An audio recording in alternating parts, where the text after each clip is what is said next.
There was a time when the world was full of forest. The forest was home to animals, birds, humans and plants alike. But then man started destroying the forests, building houses for himself and making cities, displacing animals and birds in the process.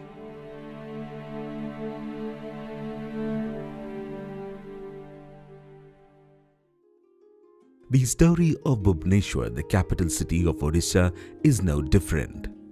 Once full of trees, animals, birds and flowers, it is now a concrete jungle. The city is expanding with each passing day.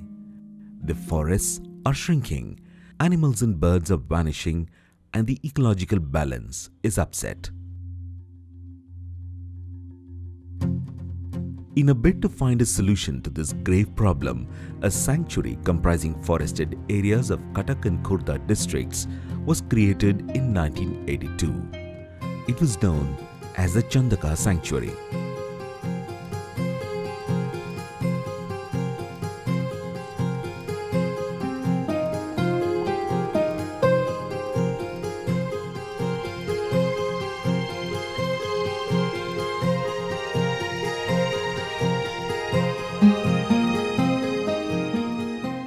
Forest is not just home to animals and birds.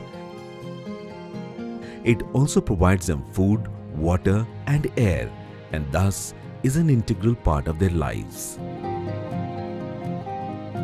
They owe their very existence to the forest. The Chandaka Dhammapada sanctuary was born out of a desire to preserve the forest and the life forms that it sustains. Squeezed and isolated today to meet the demands of rapid urbanization, this sanctuary was once part of the vast Eastern Ghat forests and the Central Indian Elephant Range. Known for its sizable population of elephants, this forest is barely 20 kilometers away from the city limits of Bhubaneswar. Covering an area of 193.39 square kilometer, this sanctuary is spread out on either side of the old Grand Trunk Road built during the reign of Sher Shah Suri in the 16th century. On one side of the road is the Chandaka Dhammapada forest spread over 178 square kilometer. On the other is the 19 square kilometer Bharatpur forest just on the outskirts of Bhubaneswar. At one time, Chandaka was just a coastal sal forest, but today it has trees and plants of numerous species, fruit-bearing trees, flower plants and roots of all kinds.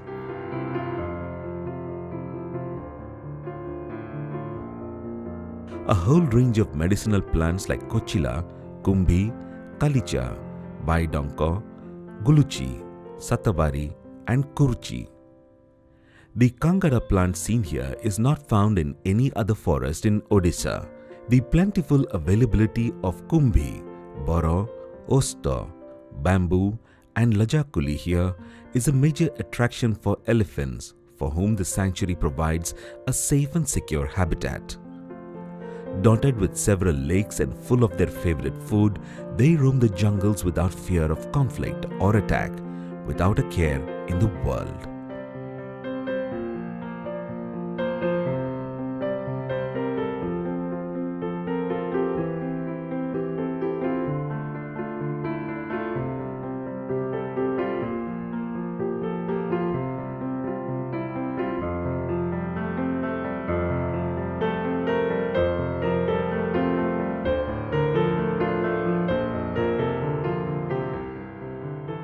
The sanctuary set up for elephants is however home to many other creatures too. Spotted deer, pangolins, rattle, porcupines, a wide variety of reptiles and snakes, and peacocks are found in large numbers in these forests. The numerous water bodies inside the forest not only quench the thirst of the elephants and deer, they also become a paradise for migratory birds in winter. Butterflies of various colors fly around these forests in the monsoons. This sanctuary is home to an incredible 700 varieties of flora and 300 kinds of fauna.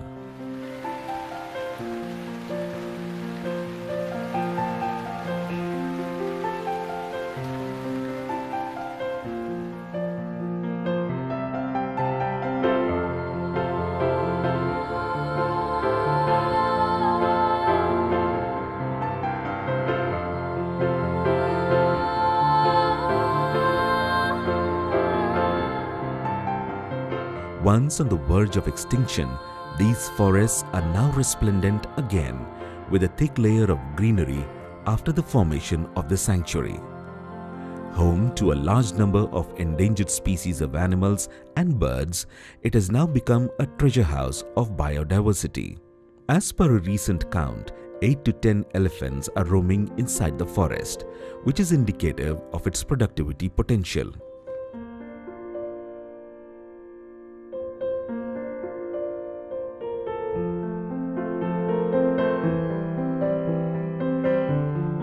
Efforts are on to make the sanctuary more useful than it already is. Trees are being planted at various places inside the forest. Grasslands are being developed for herbivorous animals like deer.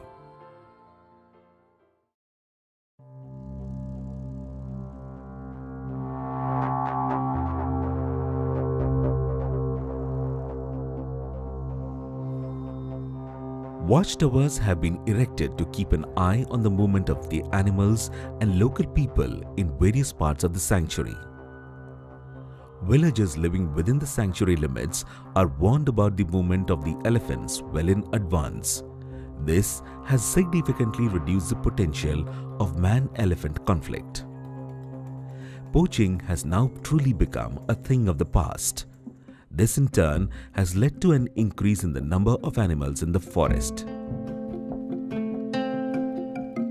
Arrangements have been made to bring human beings back into the lap of nature they had abandoned not too long ago. Environment-friendly battery-operated vehicles have been pressed into service to enable people to savor the natural beauty of the sanctuary.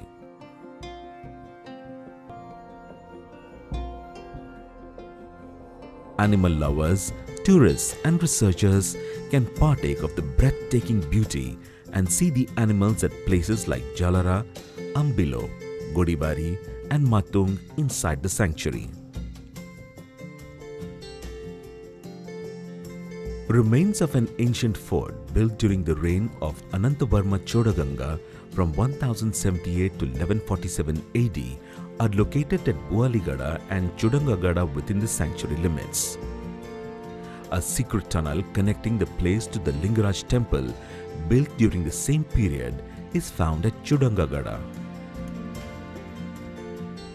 A dak bungalow and bamboo houses have been constructed at Jumuka and Deras Dam, which is inside the sanctuary, for tourists to spend time amidst nature.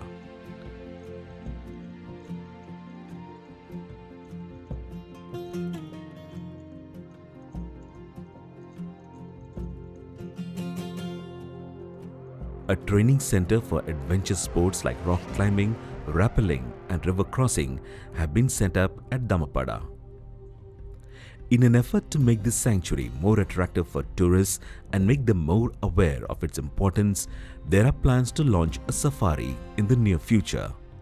This will enable people to listen to the bewitching chirping of birds and enjoy nature in all its glory. The sanctuary lies in close proximity of the state capital Bhubaneswar and is well served by roads. Godibari, the main entrance gate of the sanctuary, is about 20 kilometers to the west of Bhubaneswar railway station and 16 kilometers from the airport. Tourists can avail accommodation at luxurious hotels in Bhubaneswar or can opt for forest rest houses built in Godibari, Deras and Dampara.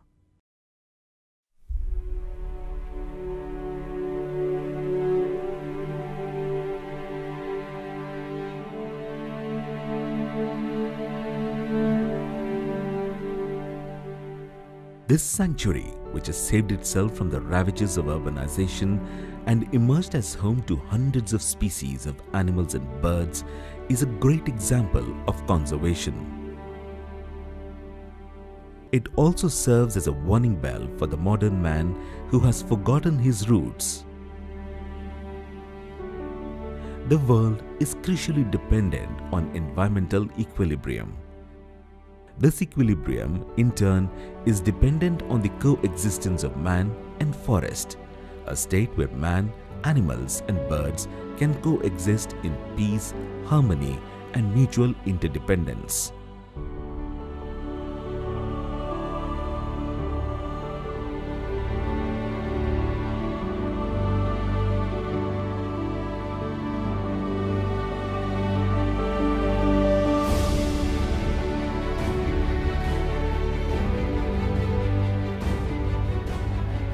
Man can see more shades of green because it is the color of nature.